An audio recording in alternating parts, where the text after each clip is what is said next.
People of YouTube, this is my Honda GX390 go-kart that fully got finished. I stretched it 11.5 inches, reinforced the spindles and the frame with 3/16 flat stock going throughout the frame, and then I have gussets here as support to the front axle, and I re-supported these welds here because the thing is, the reason why I did all this reinforcement is because, number one, the engine has shit tons of power, considering the fact when I was riding it one day, I cracked the frame in half. I also fully ported the frame, the engine. I fully ported the intake and exhaust. I have a Hillard 14-tooth clutch and a 37-tooth sprocket. Have locking collars in front of my bearings. Most of my parts, actually all of my parts that help create this go-kart were from dyno cams besides the engine. I had the engine, had bad timing, and what happened was it consistently would, as you would pull on this would come back on the compression stroke and whip you across your chest. So as it would whip you across the chest, it would leave marks everywhere. The timing was off, the engine wouldn't run, and when it did, it ran backwards. So I got the timing right. The engine runs great now. I'll start it in a little bit, but let me just get to details. After I put the 3/16 flat stock, I reinforced the spindles, carbonized the welds on the tie rod, because I let my girlfriend ride this go-kart and she crashed it going 80 miles an hour into a fence post. Don't let your girls ride your go-karts, or quads, or dirt bikes, or cars, or anything.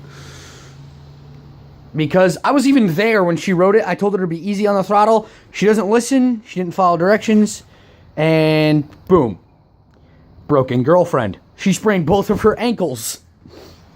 So, after we finished this, I got all this done. I made my own motor mounts. I took this piece that was originally underneath here, right here. I cut it off and I flipped it. And I ground it down a little bit to where it sat even with the other piece of flat stock that sits right here that we put on. And then we cut holes out with a blowtorch, and then that's my motor mounts. We finished that. 1¼ inch rear axle Maxxis EL800s on the back with 10-inch van case, locking collars, FYH bearings with the bearing caps. Yet again, I bought all this stuff from dyno cams. I bought the Hillard clutch from eBay as a wholesale company that's on eBay, and that clutch is the worst you could possibly get because it has spring metal sleeves that overheat and expand. So every once in a while, like maybe every 10 or 12 minutes, when you're riding a go-kart with a lot of horsepower like mine, the clutch would overheat because it would continuously slip, and then it would heat up the spring metal. Spring metal will permanently expand, and then your clutch would be permanently engaged until you fix the problem. So never get a Hillard. Always get a clutch that has a spring going throughout it, like one of these. Yes, I have a lot of parts. And you see, I don't think this is the clutch. There's one of them. Here it is, right here. This is a number 35 tooth. But you see the spring that goes throughout this entire clutch that expands and retracts even when it overheats. This is my Suzuki JR50, and that is my little racing chopper that I built myself from scratch. It's also a mud chopper. I got knobbies on it. Looks sick as shit. Looks like something from the movie Punisher. Anyway, yeah, this go-kart has shit tons of torque. I mean, I put a lot of fucking money into this.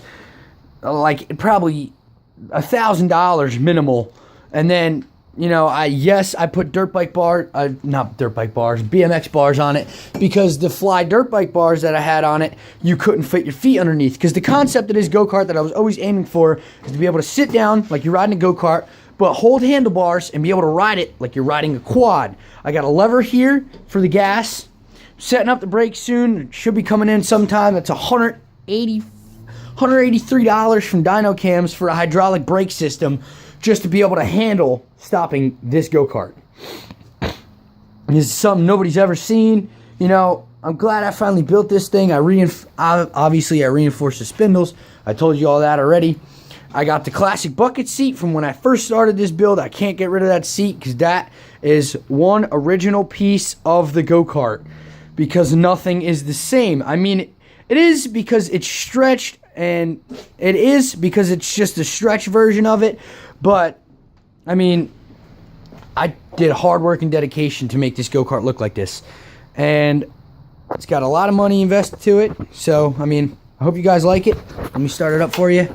End this video right.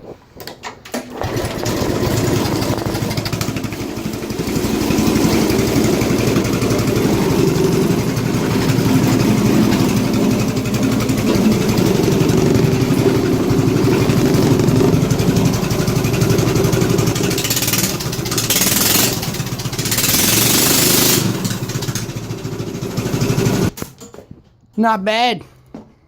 Well, like and subscribe. Hope you guys like the go-kart. Catch you later.